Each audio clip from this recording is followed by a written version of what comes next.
بسم اللہ الرحمن الرحیم۔ روزے کے مسائل ہمارے چل رہے تھے، آج اس کی دوسری قسط آپ کی نظر کی جا رہی ہے۔ بعض اوقات انسان روزے کی حالت میں بھول کے کھا لیتا ہے، پی لیتا ہے، 1 دفعہ 2 دفعہ 3 دفعہ، تو ان چیزوں کا روزے پہ کوئی فرق نہیں پڑتا، بھول جاتا ہے انسان، کمزور ہے۔ اور اگر ہم نے کسی کو دیکھا کہ روزہ بھی ہے اور کھا پی رہے ہیں تو کیا ہمیں انہیں منع کر دینا چاہیے یا نہیں؟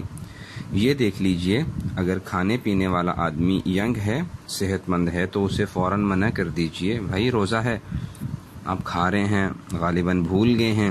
اور اگر آپ دیکھیں کہ کھانے والے انتہائی کمزور اور ضعیف آدمی ہیں، بوڑھی عمر کے ہیں، تو آپ پھر انہیں کھانے دیجئے، اللہ ان کا اکرام کر رہا ہے تو کرنے دیجئے۔ اور تیسری چیز یہ ہے کہ روزے کی حالت میں ڈرپ لگوا سکتے ہیں، خون ٹیسٹ کروا سکتے ہیں، بلڈ ٹیسٹ کے لیے دے سکتے ہیں، خون نکلوا سکتے ہیں، انجیکشن بھی لگوا سکتے ہیں۔ اب ایک سوال ذہن میں آتا ہے کہ ان چیزوں سے روزہ کیوں نہیں ٹوٹے گا؟ تو یاد رہے کہ علماء نے یہ مسئلہ کہاں سے نکالا ہے۔ نبی کریم صلی اللہ علیہ وسلم روزے کی حالت میں سرما لگایا کرتے تھے، اور سبھی جانتے ہیں کہ سرمے کے ذرات حلق تک پہنچ جاتے ہیں۔ جیسے ہم آنکھ میں دوا ڈالتے ہیں تو حلق کڑوا ہو جاتا ہے، تو اب سرمے کے ذرات حلق تک بھی جا رہے ہیں اور حلق سے اندر بھی جا رہے ہیں، لیکن کہاں سے جا رہے ہیں؟ ایک ایسے راستے سے اندر جا رہے ہیں جو قدرت نے صحیح کھانے پینے کا راستہ نہیں بنایا، جو قدرت نے قدرتی راستہ نہیں بنایا۔ تو ایسے راستے سے کوئی چیز اندر چلی جاتی ہے تو اس سے روزہ نہیں ٹوٹے گا۔ اسی طرح جب کسی کو انجیکٹ کرتے ہیں یا ڈرپ لگاتے ہیں یا اس کا وہ بلڈ ٹیسٹ وغیرہ خون اس کو لگوانا ہوتا ہے، تو جو بھی چیز اب باڈی کے اندر جا رہی ہے یہ بھی قدرتی راستے سے نہیں جا رہی۔ اس حدیث پاک سے علماء نے یہ مسئلہ نکالا ہے کہ روزے کی حالت میں پیشنٹس انجیکشن لگوا سکتے ہیں، ڈرپ بھی اور بلڈ بھی۔ اسی طرح سے بعض اوقات بچے مدر فیڈ پہ ہوتے ہیں، تو اس حالت میں روزے پہ کوئی فرق نہیں پڑتا، بچوں کو فیڈ کروا سکتے ہیں۔ اسی طرح بعض اوقات پیشنٹس کے گردوں کی صفائی بھی ہوتی ہے، ڈائلسز ہوتے ہیں، وہ بھی کروا سکتے ہیں۔ اور ladies chapstick, lipstick male female لگا سکتے ہیں، چیپ سٹک وغیرہ، جبکہ ہونٹ پھٹے ہوئے ہوتے ہیں۔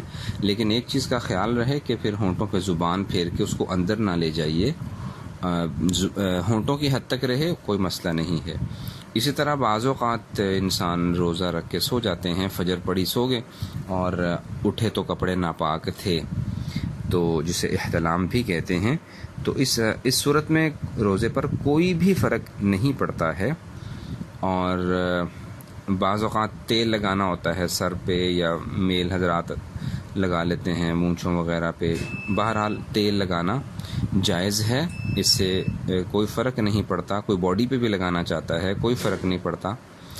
اور ایک مسئلہ یہ ہے کہ جو ہارٹ پیشنٹس ہیں وہ زبان کے نیچے گولی رکھتے ہیں بعض اوقات درد کی صورت میں، تو ایسے پیشنٹس کو الاؤ کیا گیا ہے کہ آپ زبان کے نیچے گولی رکھ سکتے ہیں، البتہ اس کے بعد جو منہ میں تھوک وغیرہ ہوتی ہے اسے نگلیں نہیں، اندر نہ لے جائیے، بس گولی رکھی ہے، گولی خود ہی جو ہے نا وہ حل ہو کے اس کے اثرات اندر چلے جاتے ہیں، ٹھیک ہے۔ اسی طرح بعض اوقات دانت نکلوانے کی ضرورت پیش آتی ہے، تو اگر پتہ ہے کہ میرا دانت نکل جائے گا اور خون بھی نہیں نکلے گا تو کوئی بات نہیں ہے، تھوڑا بہت خون نکل بھی گیا تو کوئی بات نہیں ہے۔ حلق سے اندر خون نہیں جانا چاہیے، اگر حلق سے اندر خون چلا گیا تو اس سے روزہ ٹوٹ جائے گا۔ اسی طرح نکسیر وغیرہ کا بعض اوقات مسئلہ ہوتا ہے، تو اگر نکسیر وغیرہ کا خون باہر آتا رہا ٹھیک ہے، لیکن اگر حلق سے اندر چلا جاتا ہے تو اس سے روزہ ٹوٹ جائے گا۔ اب ایک چیز اور ذہن میں رکھنی ہے کہ پتہ کیسے چلے گا ہمیں کہ حلق سے اندر خون گیا ہے یا نہیں گیا۔